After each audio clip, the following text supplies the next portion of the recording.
안녕하세요. 성공의 노철래 신부입니다. 지난 시간에는 초기 성공의 형성에 있어서 중요한 두 인물, 곧 성공의 기도서의 아버지로 불리는 토마스 크래머 캔터베리 대주교와 성공의 정신의 선구자요, 성공의 신학의 아버지로 알려져 있는 리차드 후크에 대해서 알아보았습니다. 이 시간에는 그 두 인물로부터 두 세기를 훌쩍 뛰어넘어 현대의 성공의 정체성을 형성하는 데 있어서 가장 중요한 시기였던 19세기 빅토리아 시대의 중요한 신학자들 중에 한 사람인 프레드릭 모리스를 살펴보고자 합니다. 모리스가 활동하던 시기에는 거대한 사회 정치 변화로 인해 잉글랜드 교회의 역할과 본질에 관한 치열한 토론과 논쟁이 있었습니다. 프랑스 혁명과 산업혁명의 세속화와 산업화에 따른 기존 질서의 붕괴로 사회가 급속도로 재편되면서 잉글랜드 교회 또한 근위의 위기에 직면했습니다. 이 위기는 교회 개혁의 필요성을 대두시켰고, 이는 곧바로 그러면 어떻게 교회를 개혁할 것인가 라는 문제를 두고 교회 내의 분열로 이어졌습니다. 당시의 정치적 변화에 대한 신학적, 교회적 응답으로 일어난 옥스퍼드 운동의 주창자들, 곧 소책자 운동가들 또는 성공의 가톨릭, 앵글로 가톨릭 또는 고교회주의자로 불렸던 이들은 그리스도교의 고대성과 사도성의 기초에서 교회의 개혁 작업을 착수했습니다. 그들은 자신들이 속한 교회야말로 진정한 잉글랜드의 가톨릭 교회라고 믿었으며 교부들과 추교로 후계자가 계승되는 전통과 연속성이 있다고 믿었습니다. 반면에 잉글랜드 교회의 정체성에 대해 이들과 관점을 달리했던 에반젤리컬, 복음주의자 또는 저교회주의자들은 잉글랜드 교회의 본질은 종교개혁기간 박해를 받았던 개혁주의자들의 신앙 위에서 확립되었음을 재확인하면서 이들을 모범으로 삼아 교회를 개혁하고자 노력했습니다. 성공의 정체성을 두고 격렬하게 경쟁하는 이와 같은 상황 속에서 프레드릭 모리스는 성공의 정체성의 위기를 느꼈습니다. 성공의 가톨릭, 즉 앵글로 캐톨릭과 에반젤리컬 두 당파가 서로 자신의 입장이 옳다며 다투는 상황 속에서 모리스의 관심은 참 교회란 무엇인가 라는 근본적인 물음으로 향했습니다. 그리고 이 물음에 대한 모리스의 대답은 후대의 신학자들이 모리스 신학 사상의 핵심 개념으로 규정했던 성공의 포용성에 녹아 있습니다. 모리스에게 있어서 포용성이란 상호 보완의 과정을 통해 당시 잉글랜드 교회 내에 존재하던 당파들의 경계의 벽을 넘어 하느님으로부터 주어진 일치를 향해 나아가는 참 교회가 되기 위한 길을 발견하는 수단이었습니다.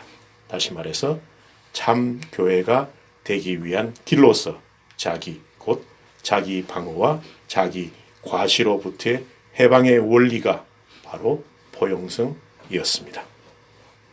한마디로 자기의 고집을, 자기의 아집을 죽이는 하나의 길이 모리스가 말하는 포용성인 것이죠.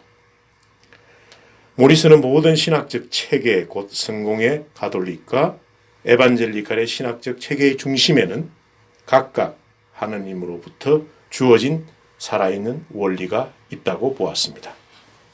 문제는 그러한 원리가 시스템화, 곧 자기중심화에 의해 왜곡된다고 생각했습니다. 그런 다음과 같이 말합니다.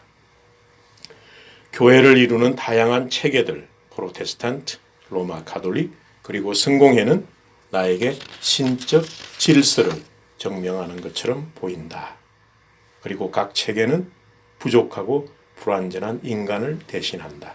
여기서 진리는 인간들이 경쟁적으로 진행하는 해석의 혼합물이 아니라 모두가 열망하는 목표 또는 그들 모두가 탐구해 나가야 할 무언가다라고 말입니다.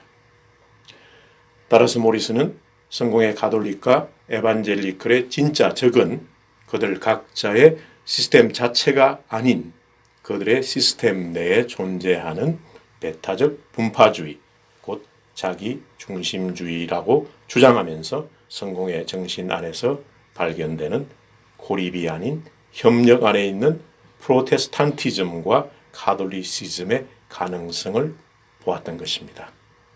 즉, 두 당파의 시스템들이 그들 각자의 분파적 이기주의를 위한 것으로 왜곡되지만 않는다면 그 시스템들은 상호 보완의 과정을 통해 보편적 진리를 구현할 뿐만 아니라 그 진리를 더욱 깊게 할 것이라고 모리스는 생각했습니다.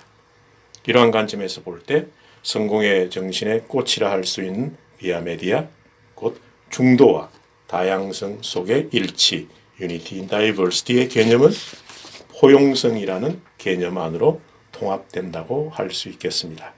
이것이 제가 모리스를 성공의 정신의 통합자로 정의하는 이유입니다.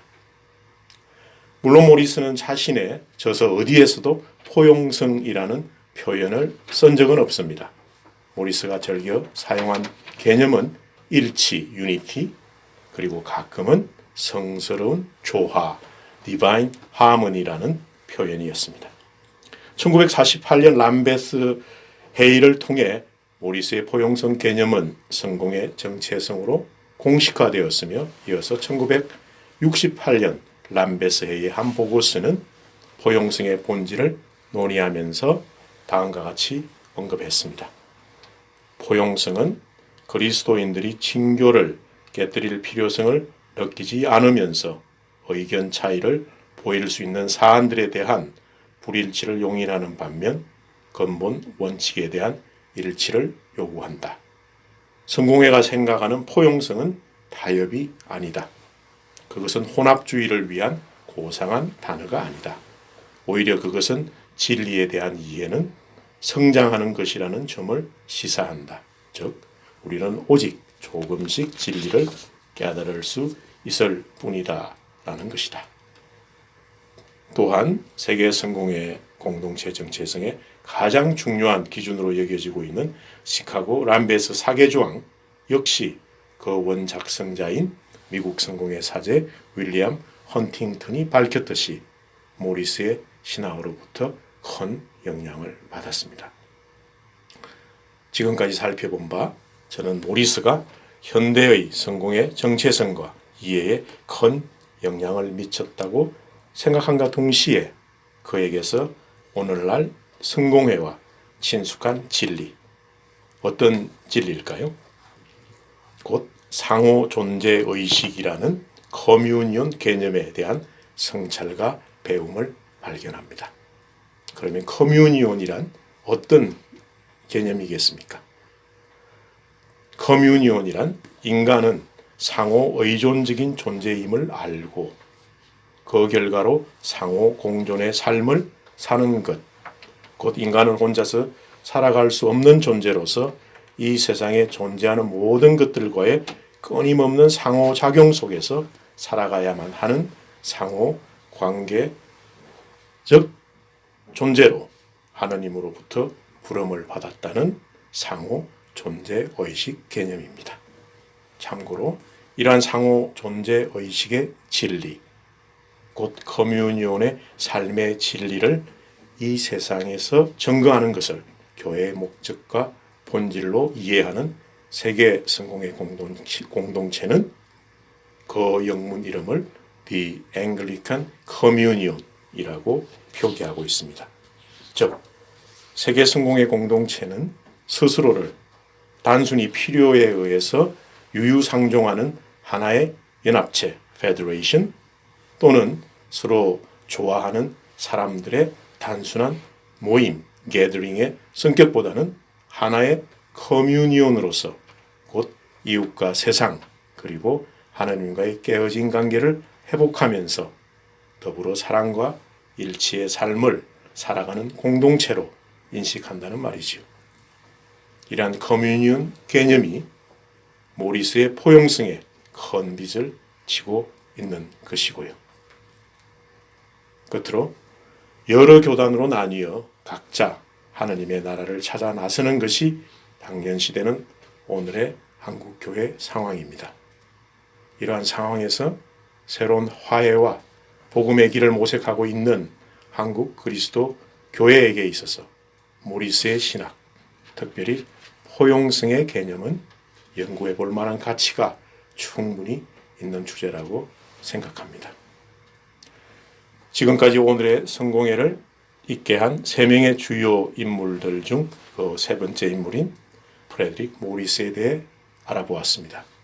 다음 시간에는 성공회 정신의 전달자로 제가 정의하고 있는 신중하고 사려 깊은 성공의 정신을 오늘도 캠퍼스에서 그리고 교회 현장에서 사람들과 함께 대화하며 나누고 있는 현존하는 세계 최고의 신학자 중에 한 사람이자 전 캔터베리 대주교 로안 윌리엄스에 대해서 알아보는 시간을 가지도록 하겠습니다. 감사합니다.